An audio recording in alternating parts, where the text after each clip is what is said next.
Hey Scotty, my name is Justin Waylock and I am 16 years old and a grade 11 student at St. Paul High School in Ottawa, Ontario, which is the capital of Canada. I have always supported you and watching your videos makes me happy. I love BMX and started when I was very young.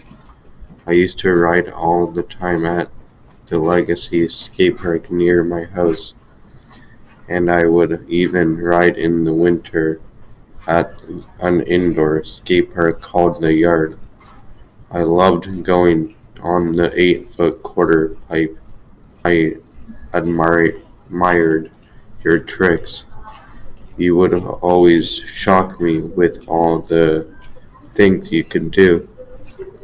I loved playing all kinds of sports. I did snowboarding, hockey, basketball, soccer, karate, and many other sports.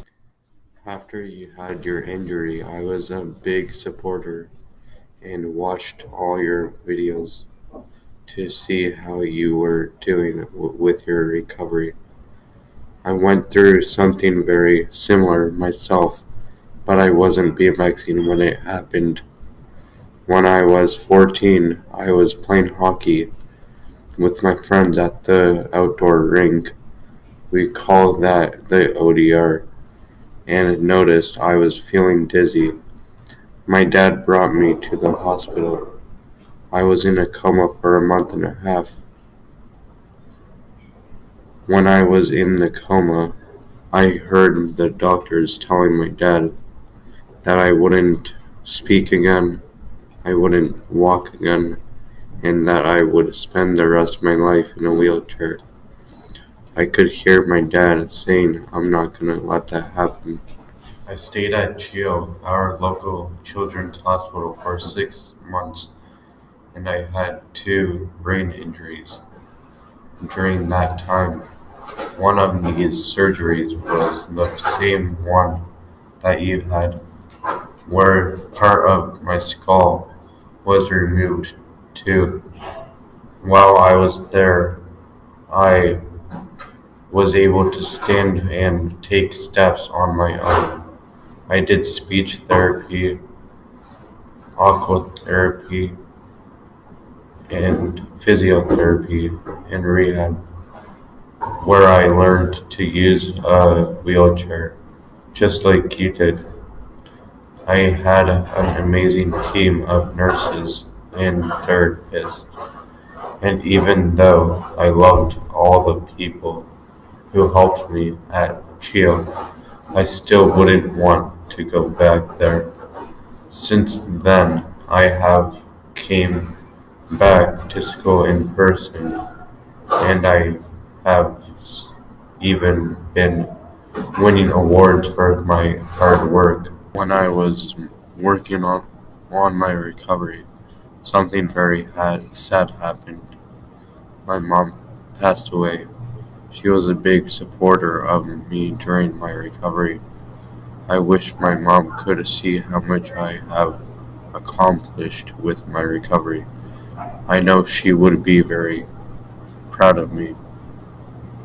The most important person who kept me motivated was my dad, who has always been my biggest supporter through this journey. He gave me hope that I could get better. He always he has always found a way for me to continue doing the things I love, like camping and biking. Last year, I got a green tri-bike that I ride all the time, just like you had. In fact, I have been tracking my kilometers and have a goal of hitting 2,500 kilometers this year. So far, I am at 2,300 kilometers. My next goal is to ride on 2 wheels again. Seeing you work hard to do that as it inspires me to believe that this will be possible for me too. I have never lost my positive spirit and have achieved my goal of walking on my own all the time and no longer use my wheelchair anymore, not even at school. I have already proved the doctors wrong who said that I could never walk or talk again, but I know this is just the beginning for me. Scotty, I have seen your determination and drive in your videos, and I have been inspired watching them to stay motivated with my own recovery. I'm glad I could share my story with you here, and I wish I would love to connect with you on Instagram so I can share my progress with you too.